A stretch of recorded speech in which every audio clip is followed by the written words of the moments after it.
Alright, I apologize to you guys for being super late with my review for Thor Love and Thunder. Here's what happened. Immediately after I saw Thor Love and Thunder, well, not long after I saw it anyway, I went on vacation for about a week and a half.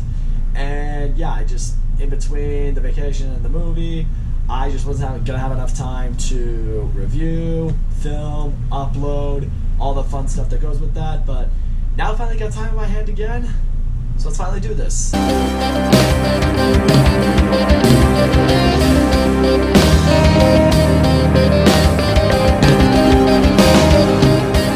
Thor Love and Thunder is the newest movie in the Marvel Cinematic Universe, the fourth movie in Thor's little franchise in the MCU, and effectively making Thor the first superhero to get a quadrilogy. This movie takes place not long after the events of Avengers Endgame. Thor has been palling around with the Guardians of the Galaxy, still trying to figure out his place in the universe. Eventually, however, he's called back to help Asgard when a new villain named Gorr the God Butcher is out destroying gods left and right, effectively putting Thor and all the other gods in this universe in danger. So now Thor's got to team up with Korg, Valkyrie, and Jane Foster, his ex-girlfriend, who now has the powers of Thor, wielding Mjolnir, to stop Gorr. I was very iffy going into Thor Love and Thunder. I loved what Taika Waititi did with Thor Ragnarok. I think now pretty much everyone would come to agree that Thor Ragnarok is the best Thor movie. I thought the comedic direction it took for that movie really worked for Thor and really worked for the movie itself. I do think it was very refreshing for Thor as a character. However, when I heard Taika Waititi was coming back to direct a fourth Thor movie, I wasn't all that thrilled about it. It's not because I wasn't happy to hear that Taika Waititi would be involved in a new Thor movie. It's just the fact that I didn't think a fourth Thor movie was going to be necessary. The way the Infinity Saga wraps up, you feel like the big three, Iron Man, Captain America, and Thor, all their stories, in a way, had basically been wrapped up.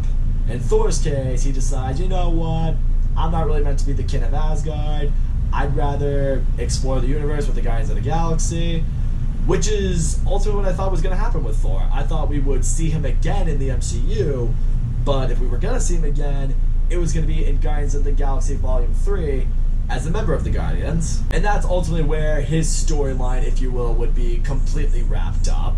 I didn't think he was going to get a fourth movie. I heard he was getting a fourth movie. For me, it just felt like, alright, is that necessary? Is that going to feel like an overabundance? Also was very iffy of the idea of Natalie Portman coming back as Jane Foster, but not just as Jane Foster, but as the mighty Thor. When I saw Thor Ragnarok, it kind of made me feel like, maybe Thor and Jane's relationship isn't that necessary to Thor's story. I mean, I don't think it detracted anything from Thor's story. I thought the relationship was fine in Thor, and as much as everyone hates Thor the Dark World, I think that movie did a really good job, actually, of really showing the relationship and the chemistry between the two of them. But in Thor Ragnarok, she's not in it at all, and it didn't exactly detract anything from the movie. I mean, I didn't exactly miss her. So her coming back really made me wonder if it was necessary for Thor's storyline. And now that I've seen Thor Love and Thunder, this is a movie with quite a bit of give and take. So let's discuss what that is. First of all, what pleasantly surprised me about this movie was Natalie Portman's return as Jane Foster and seeing her as the mighty Thor. I actually really liked her in this movie, and I thought the execution of her character and showing her relationship with Thor in this movie was really good for it. For starters, it's not like she comes in here and is just a complete badass with the hammer with all these Thor powers and everything like that. You can see right out the gate she's very, very green about being a superhero, and that helps let you know that regardless of her having Thor powers and basically being the mighty Thor, this is still Chris Hemsworth's Thor movie. It's still his movie. He is the lead character. In a lot of ways, it kind of reminded me of the dynamic between Kate Bishop and Clint Barton in the Hawkeye series. She, ultimately is going to take the mantle from Hawkeye, but she doesn't really know how to be a superhero, so he has to coach her. It felt the same here, and I thought that's what was good for it. Also, I think what really worked well is in this movie, they give you a lot more closure to Thor and Jane's relationship. You know, we get a little bit of the backstory to what their relationship was, why it kind of deteriorated between Thor the Dark World and this movie. And in this movie, once again, similar to what I commended about Thor the Dark World, I really like the chemistry in here between Jane Foster and Thor. You know, they have a really good flirtatious kind of banter with each other. You definitely feel chemistry there. You know, they feel like the kind of couple that broke up but probably shouldn't have broken up. Throughout the movie, you are rooting for them to get back together. You're rooting for them to rekindle that romance. So I was glad that because that is essentially the forefront of this movie, it was something I could get behind. Also, Christian Bale as Gore the God Butcher. I thought he was a really good villain. I mean, he is menacing, he is creepy, he's powerful, but what I also really liked about him is you do understand his perspective. You can see why he is going on this, you know, spree of killing all these gods because of what's happened with him. The beginning of this movie very quickly establishes why Gore has become the God Butcher, why he's doing what he's doing. And frankly, you see it and you don't blame him for it. Also, I will say this right now, I do like that this movie delved a little bit more into the other gods that are in this universe. You know, we obviously see Zeus, we see some other gods here and there. I liked seeing it expand on that. I liked, you know, that it kind of went back a little bit more into the Greek mythology that kind of made the Thor movies initially what they were. Also, is the action in this movie a good time? For the most part, yes. Namely the scene, you've probably seen in the trailer where they're battling Gore and they're in an area where everything is just all black and white, aside from a few things with some color. It looked like a graphic novel, and it was some pretty epic shit. Like, that scene, the way it's filmed, beautiful. And now I'm going to get into where there are some areas that I didn't like about this movie. Similar to Thor Ragnarok, this is a comedy. However, with Thor Ragnarok, I thought the comedy was very well done, very smartly inserted where it needed to be, and it was a buddy comedy. You know, the dynamic between Thor and Hulk and everything that was going on there, the chemistry between them, it really worked and it made it feel refreshing for Thor. This movie is geared to be much more of a romantic comedy, and I'm not going to say the comedy doesn't work in this movie whatsoever. There are some funny moments here. Definitely some moments that had me laughing for sure.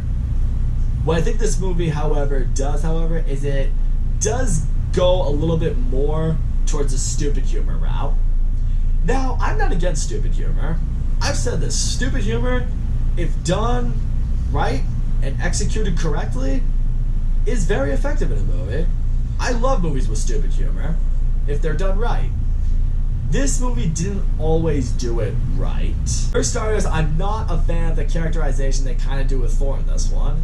In this one, he kind of comes across as a little more ignorant, kind of stupid, kind of a little bit of a buffoon.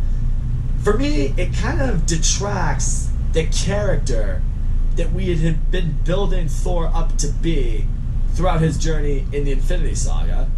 Here, they kind of turn him into a little bit of a reckless idiot, and it kind of contradicts what he's been developed to be. I think there were a lot of routes in this movie where they weren't trying to really be funny, they were trying to be silly. And when you're trying to be like overly silly, that's when the movie can lose me. First of all, Russell Crowe as Zeus. I was excited about that casting choice. I thought it was going to be really good, and I'm not going to say he was bad in the role, but he is a total cartoon. I mean, the way he acts, the things he says, how he behaves, I'm like, this is supposed to be the god of all gods? I mean, he's really out there, and initially it's funny, but it just keeps going to the point where it just gets completely ridiculous.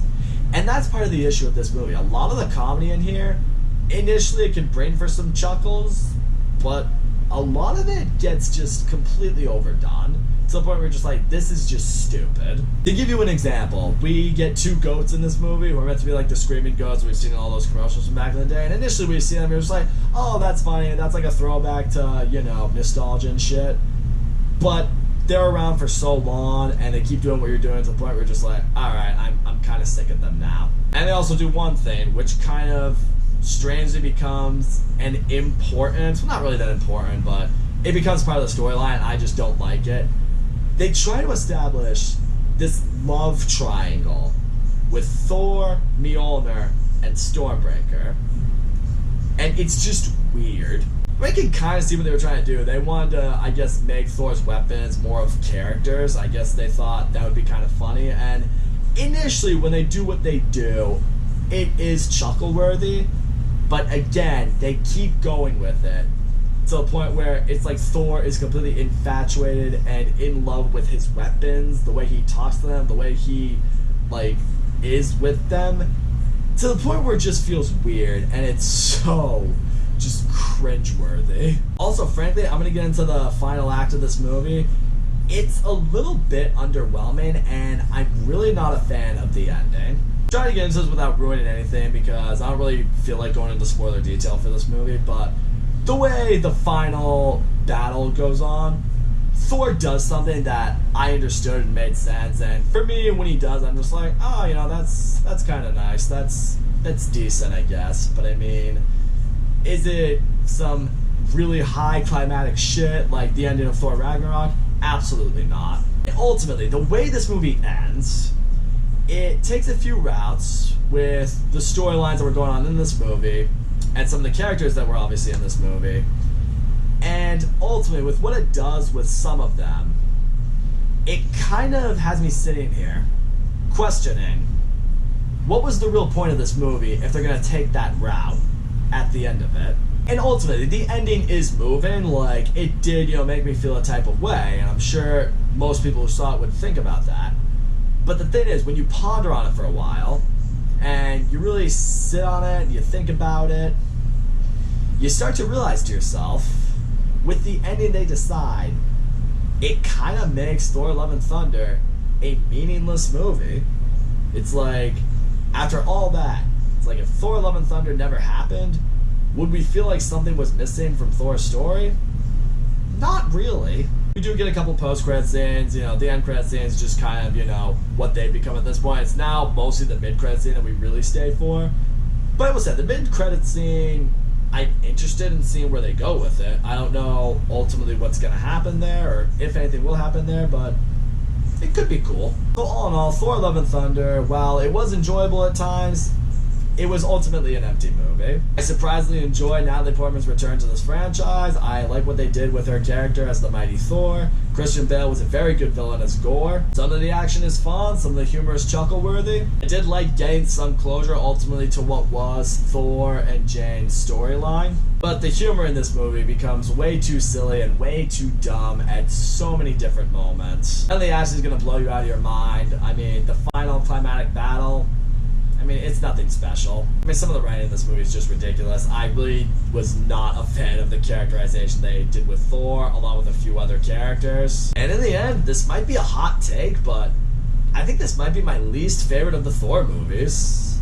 I ultimately look at it now, and I think Thor would have been much better off as a member of the Guardians of the Galaxy in their third movie than he would have been here in his own movie for the fourth time. It's ultimately like this.